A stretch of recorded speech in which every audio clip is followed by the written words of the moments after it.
Okay, so welcome everybody. My name's Robin. I am a women's health coach and a musculoskeletal rehabilitation therapist.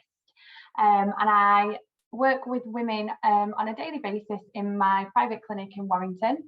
And so I have both professional experience of helping women navigate their way through the menopause, which I know this workshop focuses a large amount on, and I also have personal experience in respect to a few years ago, about 5-6 years ago, when I was struggling with early premenopausal symptoms myself due to lifestyle factors. So we're going to delve deeper into these issues throughout this workshop.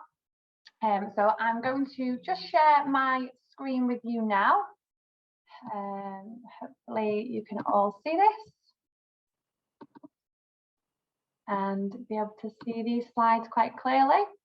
Any problems, if anything doesn't work along the way and you want to just let me know, just pop a message in the chat box. Okay, so welcome to the Women's Health Workshop.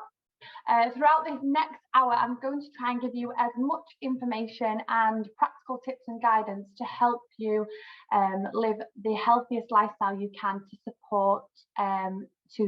support yourself throughout pre and post menopause and everything in between. So we're going to cover the 4 pillars of wellness first, which is takes into account nutrition, physical activity, mental well-being, and probably most important, sleep and rest and recovery.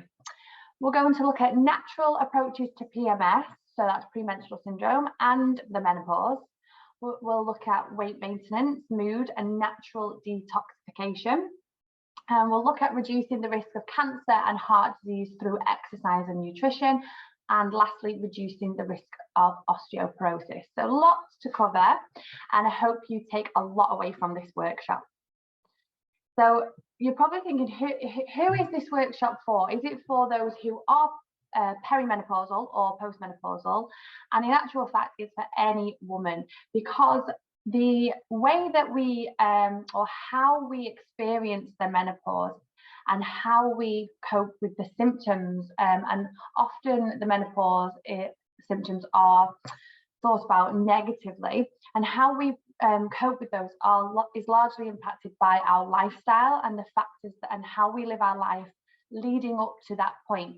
So the better physical and mental state that you are in before you approach the menopause, then the more smoother ride you usually have during that time. So it's really important to put those things in place before you get to that point. So like I say, it's not just those who are already at the menopausal point, but those who are younger as well. So the 4 pillars of wellness. So when we think about our physical health, we can't just think about one of these areas. All of these things are almost, we can think of them like a circle. If one of we've got physical activity, nutrition, mental wellness, and sleep, rest, and recovery. And none of them are more important than the other. They all are equally as important. And if we fail to address one area, let's say our nutrition isn't great and we're not fueling our bodies well, or if we're not getting enough sleep, then it impacts every single other area, and that will become more clear to you as we go through the program, the webinar. So first of all, we're going to start off with physical activity and why exercise is so important. And so obviously we all know the benefits of exercise. We know that it's great for our cardiovascular health, our mobility, our strength, our mental health, but putting it into practice and making sure that we're getting enough physical activity can be so important. It's so hard to do in this modern busy world, especially for women, because we have so many hats that we wear. We're often working long hours, we're looking after families, or we've got deadlines to meet, and sometimes exercise can fall on and it can be the last thing that we think about. And often it can be quite daunting if we fall out of our exercise habits, then it can be really, really difficult to start that again, because we often when you've not exercised for a long time, and I have women come into my fitness studio, and they are completely lost as where they can start, and they end up feeling like it's just too overwhelming. They think I've got to do loads and loads of strength training every week. I've got to do some yoga. I've got to do this. I've got to be in the gym, or I've got to go to a boot camp. And most of the time, it can just be as simple as finding something that you enjoy and starting with that. And that could be as simple as going for a daily walk, which we'll touch on in a second, or going to a dance class, or going out with a friend for a jog. Or it doesn't have to be this overwhelming exercise program that we put in place, and it shouldn't be that after we've had a break, because it would be too much. It'd be too much of a shock to our body. The most important thing is we need to change our perceptions about what exercise is all about. And a lot of people have this preconceived idea that exercise is simply something that we do just to lose weight, just because of how the diet and fitness industry has been for many years. And it's a lot of exercise programs are promoted simply for weight loss as their main goal.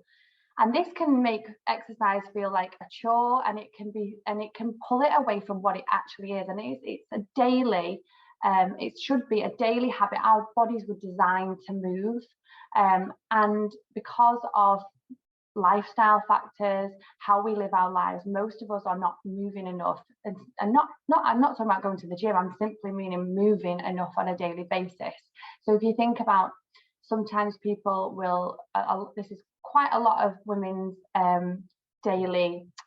Okay, if we look, so the women who come into my clinic or my fitness studio, they tell me this is what their day looks like quite a lot of the time, and it is get out of bed. They don't get up straight away. They might sit on their phone for a little bit, check their emails, roll out of bed, have something to eat, jump in the car, drive to work, go to work, sit down at work if they're at a desk-based job, go to the canteen, sit down at lunch, and come back, work at their desk, go home, drive home, sit on the couch and watch telly. And that can be quite, and that's not everybody, but quite a lot of people's regular daily life.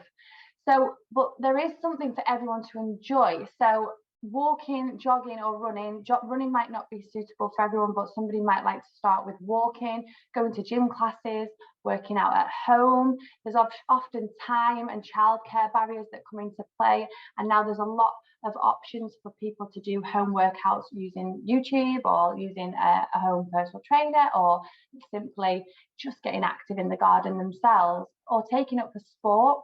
So swimming, cycling, a women's netball team, all of these things can be great because they're also often social as well. So we get that social aspect to them.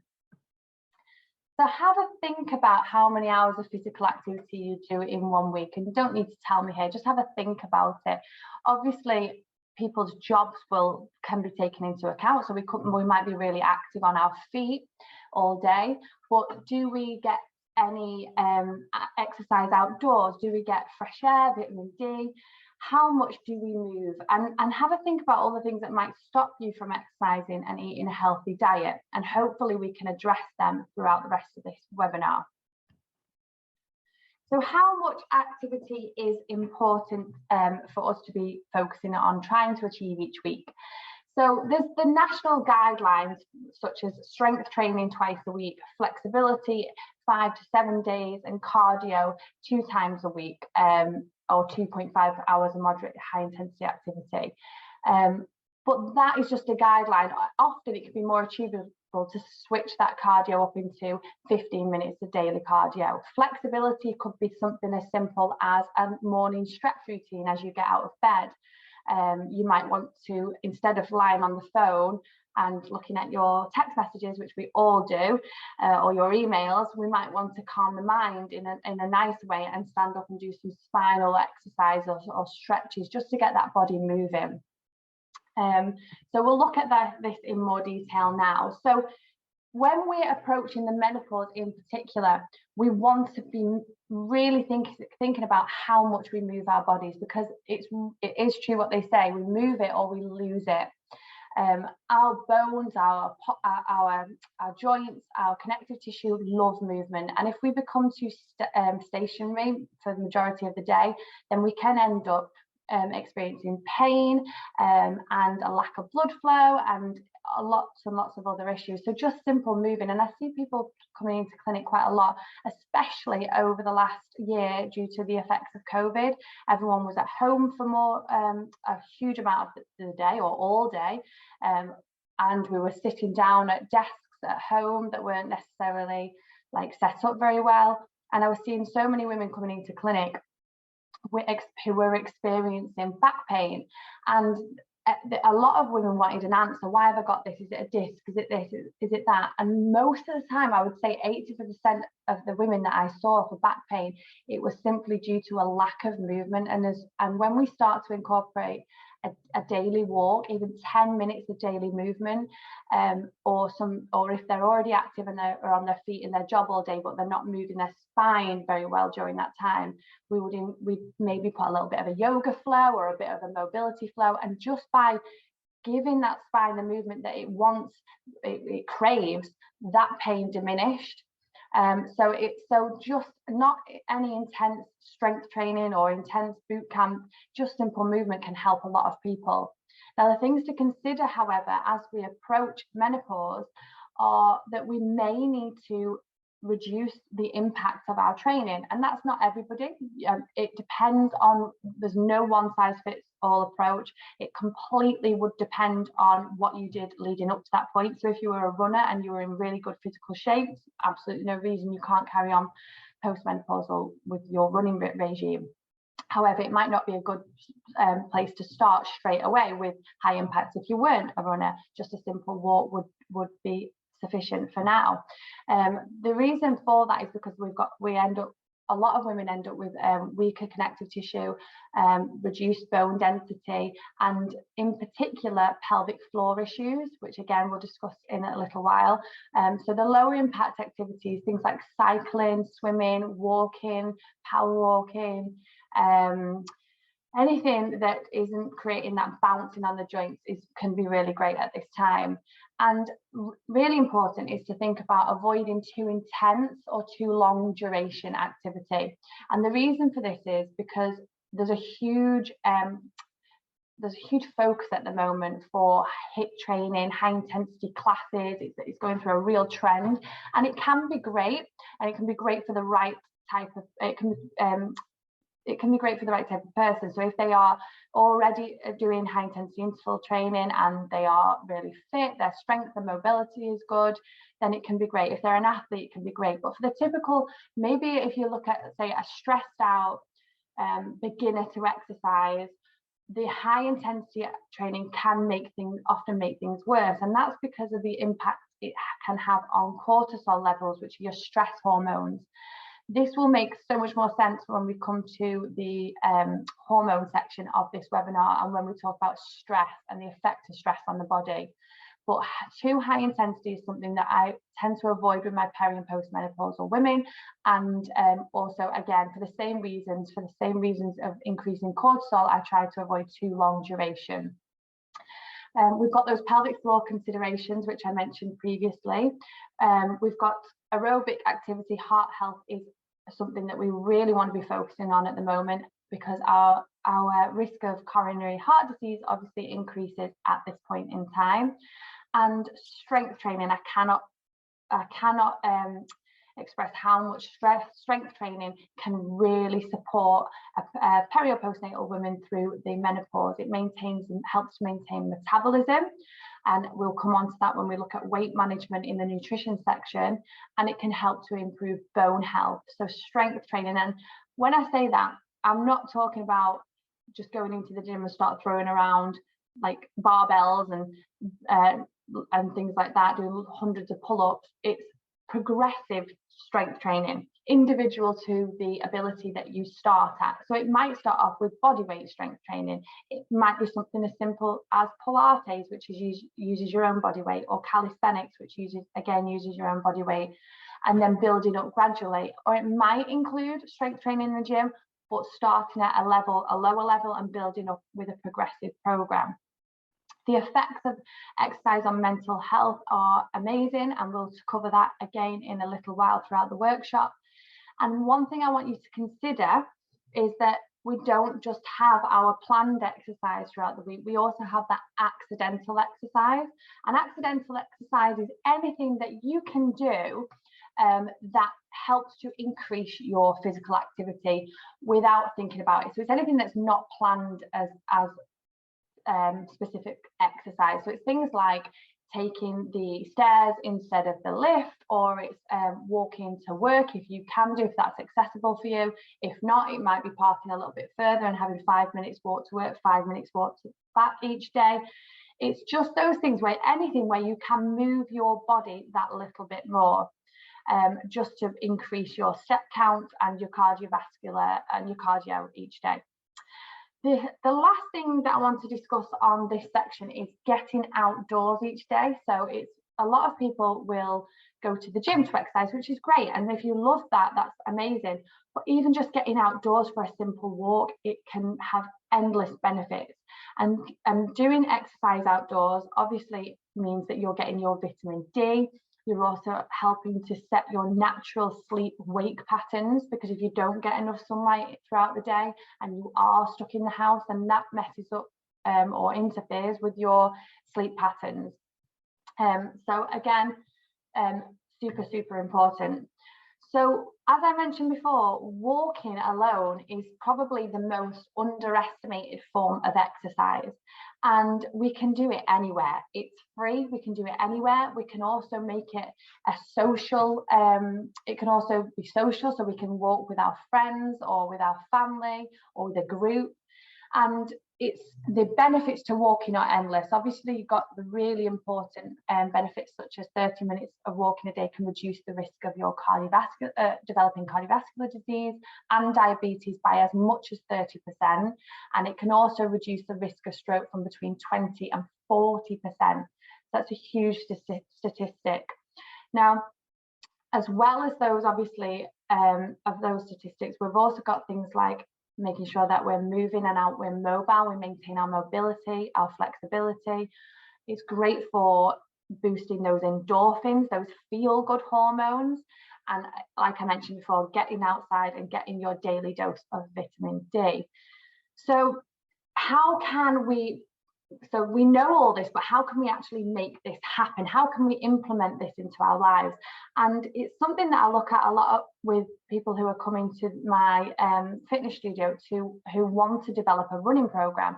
And it's amazing. A lot of people will come to me and say, right, I need to get fit. I'm going to start running. And they'll say, I'm going to start running maybe 3 times a week. And they see that as the first point that they can go to increase their fitness again.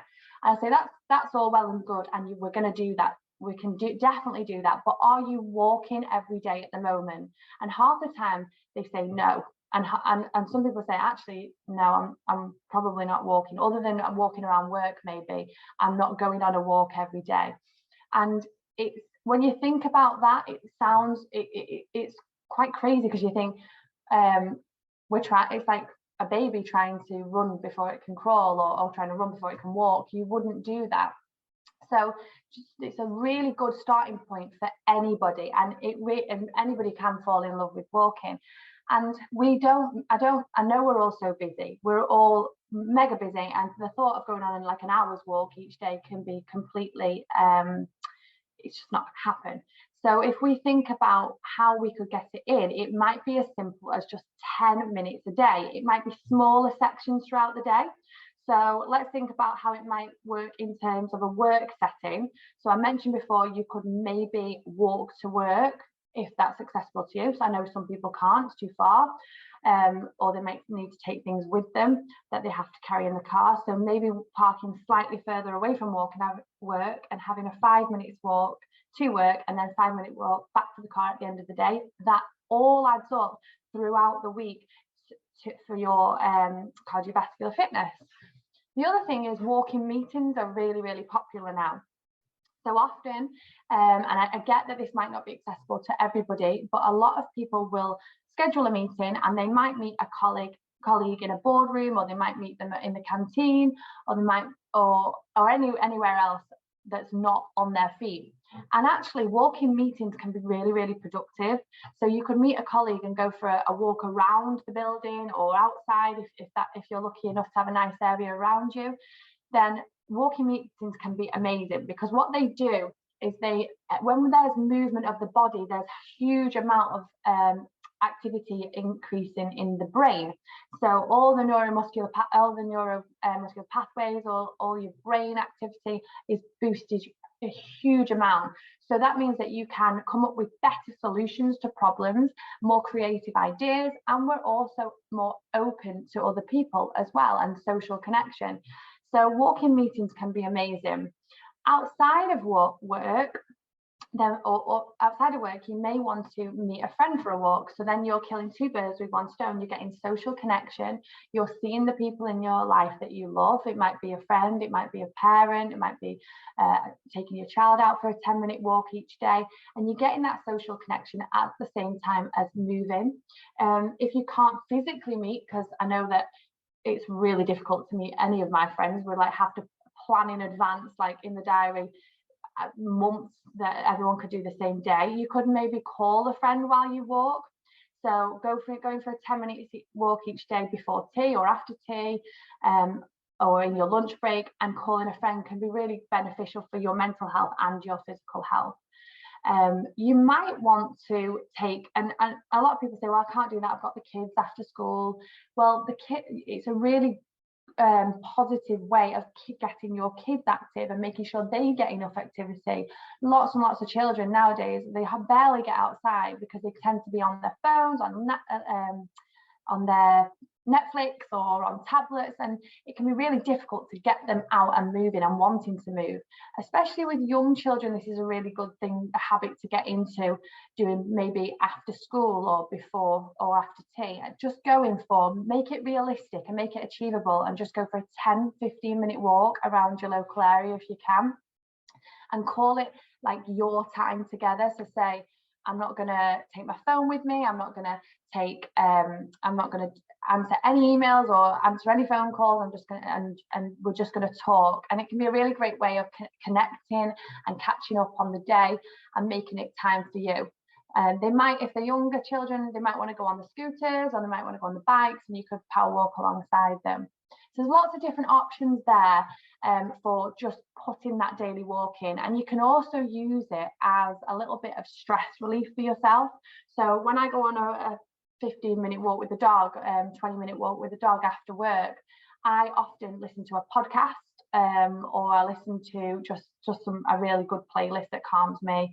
Sometimes you might feel like a more energetic one. Sometimes you might feel like a really calming playlist. But it's just like time just to clear my head and not answer any emails or not listen to any screaming children if I go on my own. So that you could have, there's always that option, and you can mix and match those. But 10 minutes of walking, start off with 10 minutes. If you can get more, great, but minimum just 10 minutes, and you'll see how better you feel after a month of doing this daily. Especially now we've got this perfect weather. I know it's not planning on sticking around next week, but it should obviously be coming back, and it's amazing to see the sun. Okay, so moving on from the physical activity, let's have a little look at nutrition and well-being. So one of the things that we're going to consider here is the link with nutrition and stress. And someone with a healthy, balanced diet is a lot less likely to be stressed. Now that doesn't, that's quite like a sweeping statement, because obviously everyone has different amounts of stress in their lives, and that's the overall impact. However, how we deal with that stress and how we cope with the physical effects of stress on our body can be influenced by things like our nutritional habits, our sleep, and the amount of exercise that we do. For example, if we already have a huge amount of cortisol, the stress hormone, running through our body, and then we start eating food that is high and is inflammatory to the body, then we can cause even more stress on the body, and then obviously those negative effects will be larger. So have a think about what you might eat on a typical weekday for the following meals. So what you have for breakfast, what you have for lunch, dinner, snacks and drinks. And we're going to have a little look over what we want to focus on trying to include in all of those areas, because a lot of the time we all know what we should be eating, so or we have an idea of what a healthy diet looks like, but in reality actually putting that into place can be really, really difficult. And I find that working with women on a daily basis, I find that most of the time the time barrier is time, and organisation is the biggest barrier to eating a healthy diet. And once we put organisation and planning ahead in place, it can make things a lot easier. So when we're thinking about the main macronutrients and making sure we've got a healthy, balanced diet, we're looking at protein, carbs and fats predominantly. And obviously the largest, most important other macronutrient is water. So when we're thinking about a plate and what we should be including on our every single plate that we have, I'm going to give you two ways of looking at this. We're going to do the plate option, and we're also going to do an easy hand option. So the hand option helps us to think about what we're going to eat. So we've got protein, carbs and fats. Now with protein, this includes things like your lean meat, poultry, fish, natural yogurt, cottage cheese, nuts, eggs and beans. And you'll notice that all these are non-processed foods. With carbs, you're looking at things like potatoes, vegetables, salads, fruits, quinoa, oatmeal, rice and whole grains. And please don't be afraid of carbs. They're not the devil, which they've been made out to be for many, many years. We need carbs. They are our brain's most preferred source of energy. And then we've got our fats. And again, fats have had a bad rep in the past, but they are essential to every single physiological every single physiological effect in the body. So anything that's going on in the body, a lot of illnesses, fats can help to increasing fats in diet. The good fats in your diet can actually help with the symptoms of those. So olive oil, coconut oil, avocado, nuts and seeds. And fats in particular are really important when we're going through the menopause to support omega-3 and omega-6 balance. So the easy way of making sure that your plate is well balanced, is the hand option that I was just mentioned to you previously.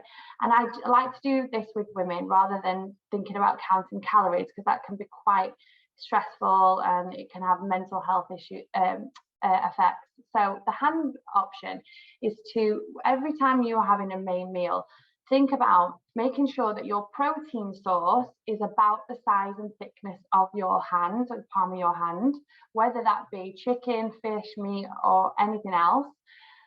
Your carbs are around a fistful. And then your fats, so your starchy carbs like potatoes and things like that, are around a fistful, or however much you could hold in your hand. And then your fats are about a thumb.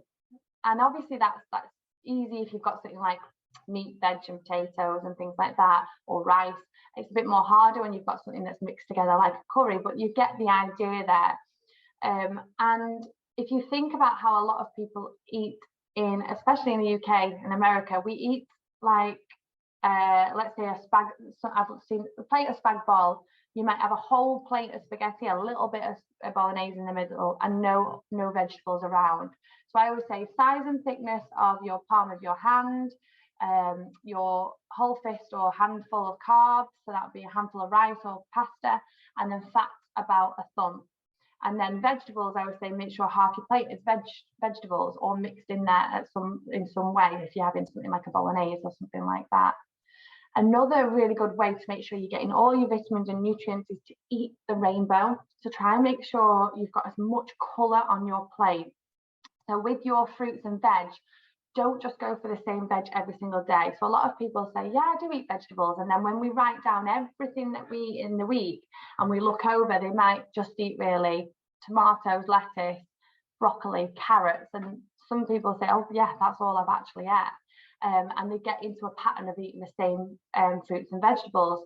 So it's better to mix up the ones you have so that you've got variety and you're hitting all of those vitamins and nutrients over the course of your week. But make sure you've got colour on your plate. So if you think about breakfast, for example, a lot of people tell me that they might just have toast and tea. And if you think about that, that's a whole plate of sugar, really. There's not much, especially there's a little bit of fat but from butter, but you've got a lot of sugary carbs. So if we think about switching that to something such as an egg-based breakfast, or oatmeal or porridge with some fruit, some nuts, and some seeds, some raspberries, blueberries, get all of your berries on there. If we might have an omelette with lots of veggies in it. We might, if you need to be super quick, it might be a smoothie with some oats added, and then lots of fruits and vegetables and some yogurt included. So there's ways of working around how much time you might have, for example. So the main nutritional considerations when we're approaching menopause is to don't starve or yo-yo diet, because what this will do is create a huge stress response in your body, and then that increases inflammation, and that increases when you do end up eating a little bit more, which you will always do if you completely go on a really calorie restrictive diet. It's not sustainable. You are going to eat again, you're going to have a blowout, and you're going to end up finding it much easier to put on weight than you did before, and it becomes this vicious cycle. Also, when we starve ourselves and we don't eat enough calories, our lean muscle mass is decreased. Now, the more muscle that you have on the body, the higher that your metabolism will be, just to maintain that muscle on a daily basis. So if you're using it, it will want to maintain it. If you're not using that muscle and you're not feeding it enough, or you're not feeding it enough, you will reduce your muscle mass, and then our metabolism goes down, and then we find it very, very hard to maintain our weight. The other thing is, don't cut carbs completely, as I mentioned before. It's just having the right amount and the right source. So a lot of people think the only way I can lose weight is to cut carbs, and the reason it's worked for them in the past is because it's really quick and they don't have to think about it. They just cut the carbs out and the calories have been cut right down. So it's not the carbs, it's that you've cut calories down. So it's having the right amount. We often eat too many carbs, and it's not the carbs themselves. So when we're thinking about carbohydrates, just think about the ones that we have listed here, making sure you get those introduced into your diet, and making sure we have a handful at each meal and not overeating those carbohydrates. I mentioned eating the rainbow. That's to help you make sure you get your minimum of 5 a day. And then adequate protein intake as well. So adequate protein helps us to maintain our muscle mass, and it helps us to feel fuller for longer, so we don't end up overeating. We want to maintain our blood sugar levels, and I'll come to this in a second when we're looking at weight management, but that's really important. So the way that we do that is to make sure that we don't skip meals and we eat at a regular basis. And then we really want to increasing our omega-3 fatty acids. So our omega-3, so when we look at our fats, we have good fats, we have omega-3s and omega-6s, and it's often we have this imbalance in the ratio between two. So we eat too much omega-6 fatty acids and not enough omega-3s. So we want to look at increasing our oily fish for 2 to 3 times per week. So things like your salmon or your mackerel, and making sure that you are eating them regularly in your diet. And if you're not, you can get them from other sources, which we'll go through in a second on here. The other things that we need to consider in terms of nutrition at this point in our lives is calcium. So calcium declines in the body from age 35. So obviously dairy products are important, but if you don't eat dairy, you can get them from your leafy greens and other areas, which we'll discuss in a second. Fiber is really important because it helps to decrease the risk of age-related diseases, and it helps to curb our cravings. I've mentioned omega-3 fatty acids. They are essential in reducing inflammation, and inflammation is the cause of all severe diseases within the body. Vitamin D is essential for bone health, and obviously in this country we're not blessed with this amazing weather most of the time, so they do recommend that we take a supplement from like October onwards, and the best time for getting vitamin D, so if you are lucky enough to get out on your lunch break, the best time is midday. So go for a little walk midday. And then the essential vitamins and minerals that are really important to make sure we have a good balance of in our body throughout peri and postmenopause, or in fact, any point in a woman's life, are magnesium, zinc, vitamin D, and B12. They're essential for producing progesterone. So if we are deficient in any of these areas, we can increase the risk of going through perimenopause early and getting these perimenopausal symptoms early on in life. So magnesium, zinc, vitamin D, and B12, if you are struggling with any symptoms that you think might be hormonal related, or you're not sure what they are throughout your life, such as feeling dizzy or feeling like sticky or pins and needles or constant joint pain or anything like this, it's always important to try and go and have the levels of these vitamins and minerals tested and see if you need to supplement. But if you're getting a really good diet, if you're getting the right food sources and fueling your body with these sources on a regular basis, this should happen naturally. What happens sometimes is some people, and this was in my case, you can eat a very good diet and you think that these levels will be perfect, but then we have a huge amount of stress on the body, and that stress affects the gut, which again we'll come to in a second, and then the gut is damaged and unable to uptake these vitamins, and then you can end up with deficiencies in these areas. So as well as putting them into your body, you need to be doing things to support uptake of these vitamins and minerals, and that includes stress management, huge one, and daily exercise. So helpful food sources that I want you to try and think about putting into your diet. So I'm not here to tell you to take anything away. Obviously, we want to reduce our junk food and highly processed foods, trans fatty acids, things like that. We want to avoid all that kind of things. But rather than think about, I've got to cut this, this, and that out, I want you to think about what you can put in. So I want you to think about putting in vitamins and minerals via fruit and vegetables at every meal somehow. So how can you put it into your breakfast? How can you get it into your lunch? How can you get it into your tea? And putting these things in, and all the things I mentioned on the previous slides, all the protein, carbs, and fat sources, rather than reducing the other things. If you put these in, there's less space for the other things, and it's a better way of thinking about it, because if you instantly go, I need to stop eating this, I need to stop eating that, you will crave it. So let's think about putting these in to reduce the cravings for the other things, if that makes sense. So food sources to increase progesterone and plant estrogen isoflavones are avocado, salmon, oysters, sardines, spinach, which is a really iron-rich, vitamin C citrus fruits. And then soybeans, chickpeas, lentils, flax seeds, grains, beans, fruits and vegetables. These are all important at the peri and postmenopausal time to help balance those hormones and put some natural progesterone and estrogen back in. Okay, so why do women struggle so much at this time in their life to maintain their weight? So let's have a little look at what happens with our blood sugar. So your blood sugar levels and energy levels should be slow and steady throughout the day and not swinging wildly up and down. And they're really predominantly affected by what we eat and also our stress levels. So let's look at what we eat first and how this affects it.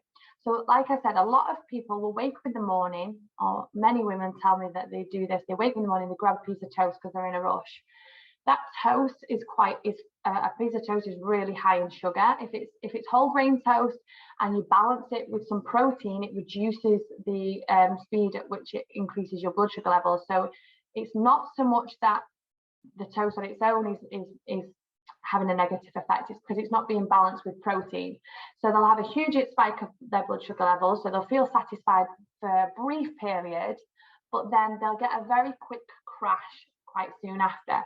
So mid-morning, they'll get really hungry. They might crave some sugar. They might crave coffee and some cake. They might go to the vending machine or a packet of crisps or something like that, and they'll spike it again. And then at lunch, it might be shop sandwich, or it might be something from the canteen that spikes it again. We have this drop mid-afternoon, and a lot of if you're experiencing a crash around 3-4 o'clock in the afternoon, we know it's the blood sugar level. We can relate it to blood sugar levels, or maybe your stress levels.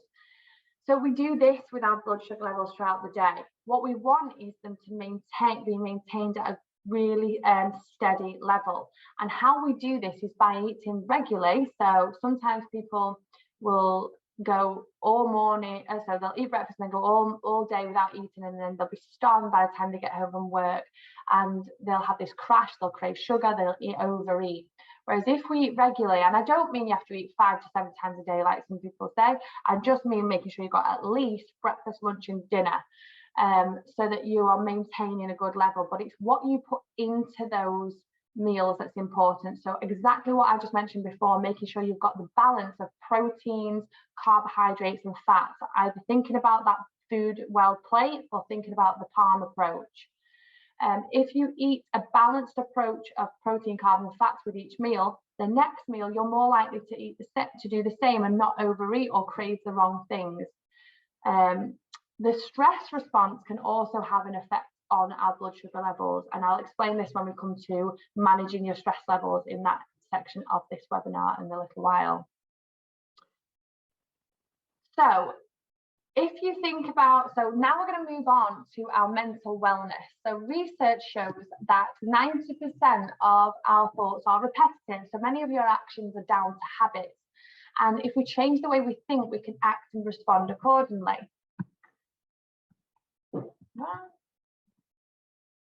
Bear with me, it's not moving up. There we go. So why is it so important to think about our mental wellness? Well, first and foremost, it obviously improves the quality of our lives. It helps us to maintain our responsibilities. If we are super stressed and we have a huge amount of pressure on us, we can't think, we can't do our job properly, we can't connect with people well.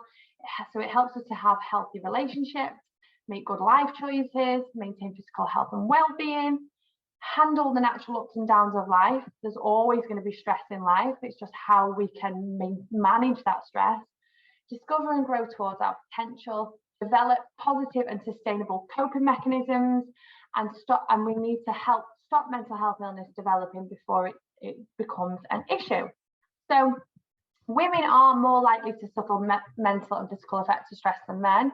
It has been proven that IBS, insomnia, and autoimmune diseases are all more common in women than men. So what are the physical effects of stress on the body? So when you've probably heard before about the fight or flight response, and this is our central nervous system on high alert. So now more than ever, the way we live our lives is super, super stressful.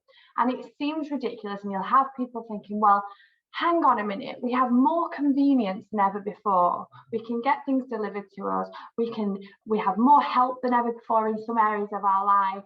Why are we so stressed? And the answer is because stress is not just physical, and the effects of stress on the physical body are not just because of physical stress, but also mental health, mental stress. And this is something that we continually spike on a daily basis with the way that we live our lives now. So if you think about it, yes, you'll have, my grandparents might say, well, we had to walk to school, you get the bus, you get dropped off now to my children or whoever. In my day, we had to do this and that. But if you flip that round, in actual fact, they were getting their daily activity. Nowadays, our children might be able to jump on a bus or get driven to school, and they miss out on that daily activity. So the actual way we live our life doesn't help us buffer any mental stress that we might be experiencing. So if you think about it, back in like caveman times, so let's think about if you were back in that era and you had a huge saber-toothed tiger chasing you, you would experience the fight or flight response. And the fight or flight response is a good response. It's something that we want. It's a positive. People think it's always a negative, and it's not. It's something we want. It's where our body builds everything up, ready to either fight or flight and run. So what it does is it increases our heart rate, increases our breathing rate. It makes us more sensitive to pain because we need to be able to feel everything, become hypersensitive in case something attacks us. It makes our mouth dry because our digestive system shuts down. Because if you are in an experience where, let's just use this for an example, big tiger's chasing you, you're not going to want to be digesting your food. Your body just goes on survival mode, and it wants you to just pump all of the blood away from your digestive system and to your muscles and your external extremities to be able to fight and run and keep going. So it shuts your digestive system down. That's why we experience a dry mouth.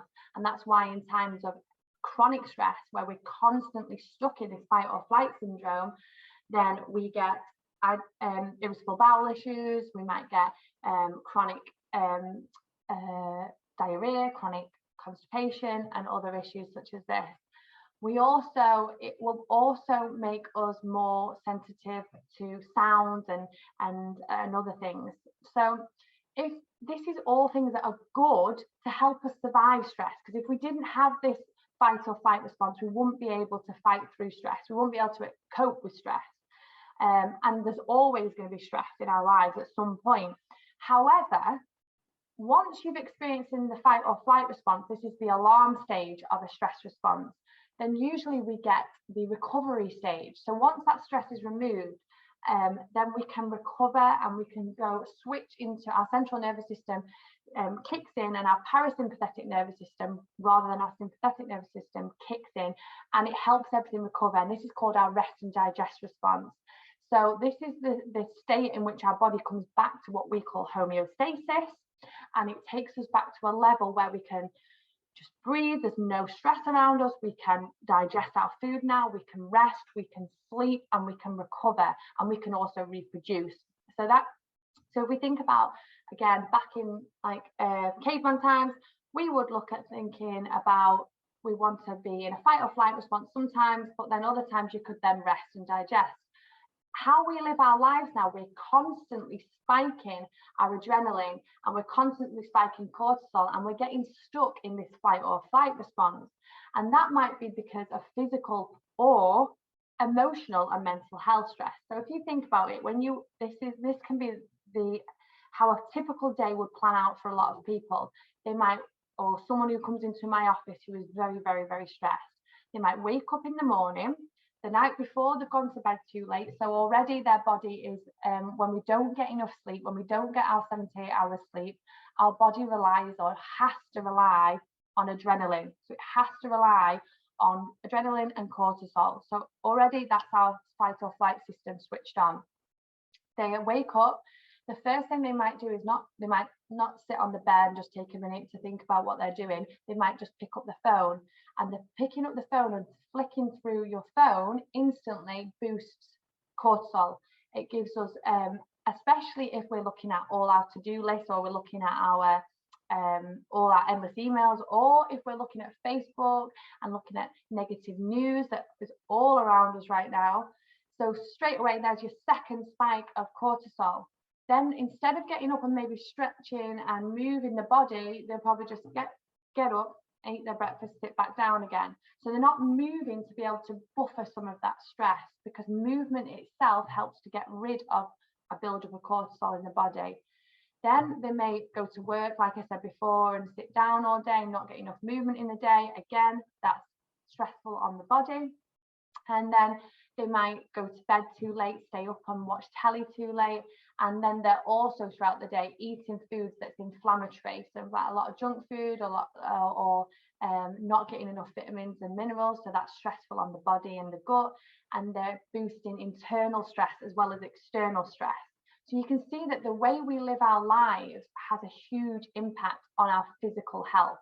So when we're stuck in that fight or flight response, what happens is we end up with, in terms of our brain, we end up with fatigue, reduced concentration, decreased mood. We have changes in skin texture. We get a loss of skin tone, loss of moisture. We get dry skin. We might get psoriasis on our head, itchy scalp. All of these things can be because of the fight or flight response, being stuck in that nervous system state. We get thinner and more delicate skin. We have narrowing of our arteries. And the reason for that is because when we are in a fight or flight response, when we are running away from danger, let's say, because our body doesn't know, our brain doesn't know the difference between physical or mental stress. So it will respond with the fight or flight response, whatever stress or pressure is placed on you. So we get vasoconstriction of our blood vessels, and that's because we don't want, if you were to be like attacked, your body wants to make sure that it doesn't bleed out. So that's why we get a narrowing of the arteries. We might get a feeling of pins and needles, or we might get a feeling of like called goosebumps all over the body or your neck. You might get those feelings that you associate with anxiety, and that's because of that. That's the reason for that. We get a decreased nutrient absorption in the gut because there's alterations in gut motility and changes in microbiome. So we end up with the leaky gut symptoms, decreased immunity, hormonal imbalance, increased cortisol. If we increase our cortisol, it has a really negative effect on estrogen and progesterone, and we have muscle protein breakdown. So we have a really poor ability to build muscle. So you can see the effect of stress, and you can see why some people will end up thinking we're having some very, very mixed symptoms or widespread symptoms across the body, and end up going to the doctors and thinking there's something seriously wrong with me, or Googling symptoms and diagnosing themselves with something very, very serious, because a lot of these symptoms are also symptoms of serious diseases. And you can see why that they might think there's something wrong with them, go to the doctors, and the doctor's like, well, you need to de-stress. And that doesn't always sound like a really good answer. You think, I need an answer, that's ridiculous, how can I de-stress? But it's the little small daily habits that can help to repair and buffer stress that can really help to boost your immune system, mood, and disease risk in effect. So sleep, rest and recovery, I cannot stress the importance of this prior to the menopause, and especially post-menopausal, but to get you in the right position to tackle menopause head on and reduce your risk of serious symptoms. So what are some ways we can help to unwind and relax?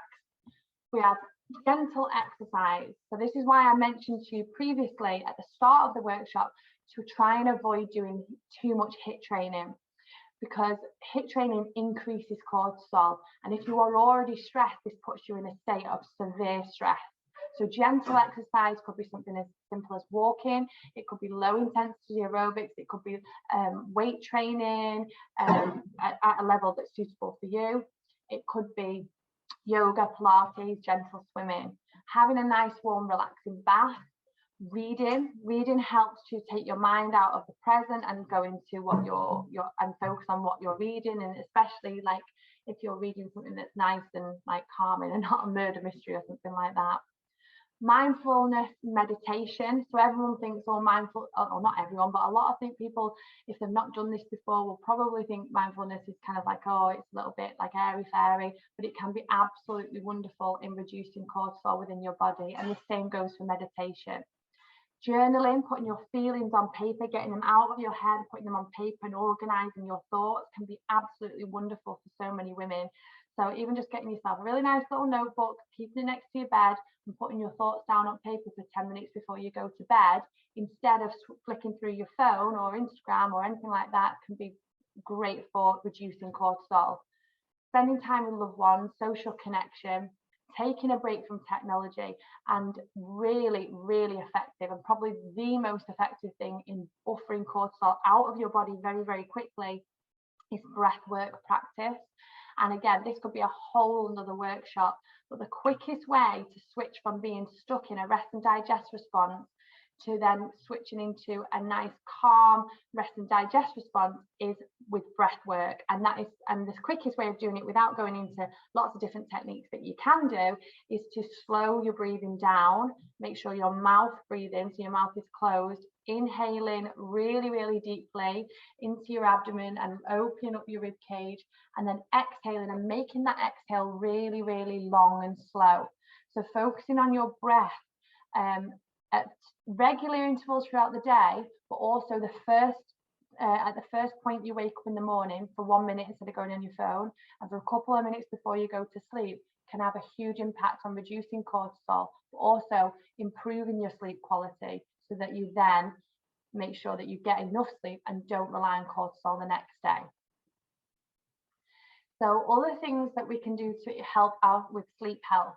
So you're probably thinking now, why, or you've probably heard the 7 to 8 hour recommendation for sleep, and people wonder why this is, and everybody's different. Some people will need more and less, but the reason for this is because human growth hormone, which is a anabolic hormone, which means it builds everything up, it repairs everything in the body, it helps maintain muscle mass, it helps you to boost your immune system. So human growth hormone balances out cortisol as well, is produced predominantly after 7 hours of sleep, in its largest amounts after. If you regularly get less than 6 hours, so occasionally getting less than 6 hours is not going to be an issue, but if you regularly get less than 6 hours sleep on a regular basis, you will end up reducing your human growth hormone levels, which means that they cannot balance cortisol anymore, and your cortisol and stress hormones go up, and then all those negative effects will continue. So sleep is probably the most important thing to focus on if you were just thinking about taking one step towards a healthier lifestyle. So that means having a healthier bedtime routine to make sure that you can get to bed on time.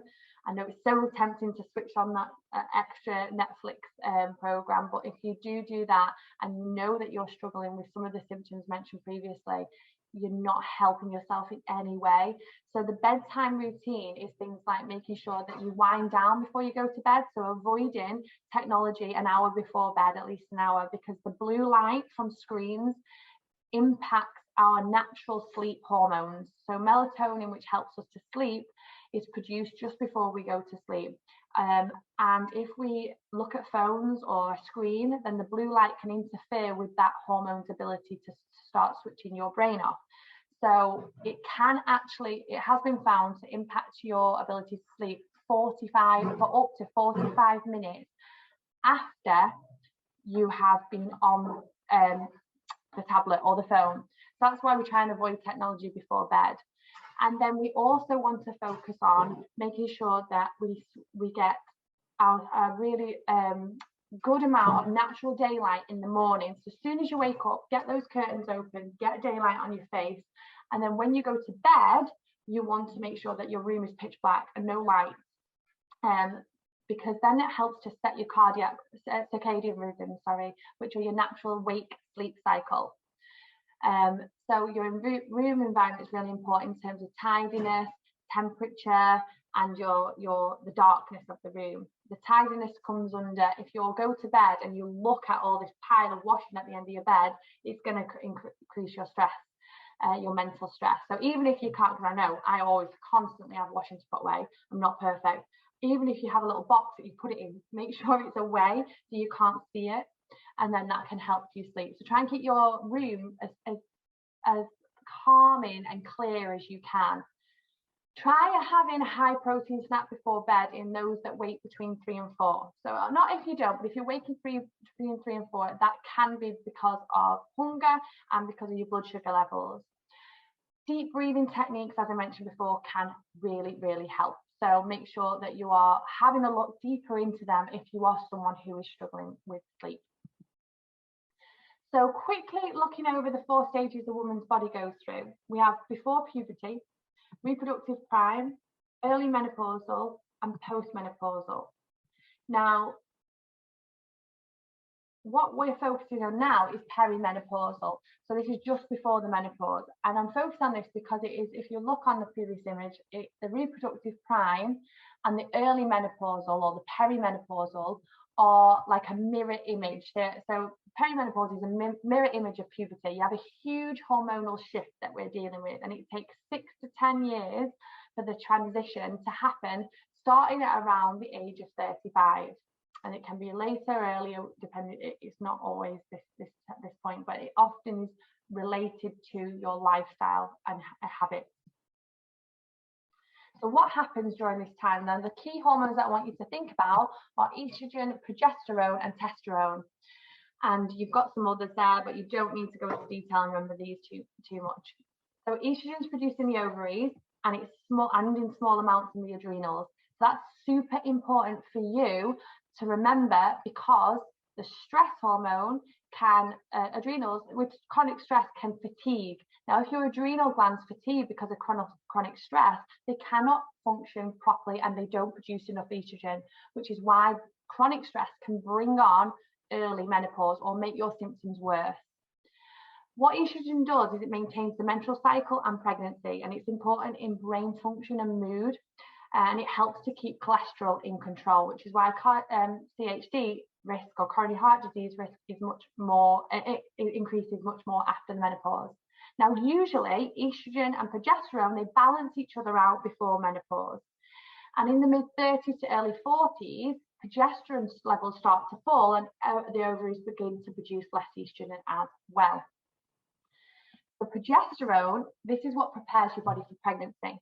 And menopause symptoms are caused usually by the declining levels of progesterone, and they can no longer balance estrogen, and they cause estrogen to become more dominant before it too then declines. So you get this period before menopause where you become estrogen dominant for a while, but then they both decline. So that's why you can have varying symptoms. Now, testosterone is also produced in the ovaries and the adrenal glands. So that's the important part. The fact that it's produced in the adrenal glands as well has high implications for how much stress can completely cause hormones to become imbalanced.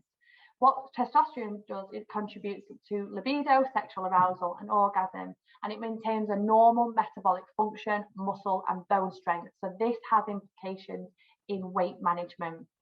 It helps to regulate mood and cognitive function, and in women, as they age, the testosterone levels decline slowly. They decline more slowly than estrogen and progesterone between the ages of 20 and 40. So, as I was saying before, you don't need to look too much details, but stress can have a huge impact on the adrenal glands. If they're constantly pumping out adrenaline, they can fatigue, and then that they have a reduced function to produce estrogen and progesterone. So that affects everything in terms of your symptoms that you experience at menopause. Also, when I mentioned about the stress response, and if we think about weight management in women, when you are in a stressful situation and you are in that fight or flight situation, your body wants you to have as much energy to fight or flight. So what it does is it breaks down glycogen in your liver, which is into blood sugar, into glucose, into blood sugar, so that your muscles have energy to get ready to fight or flight.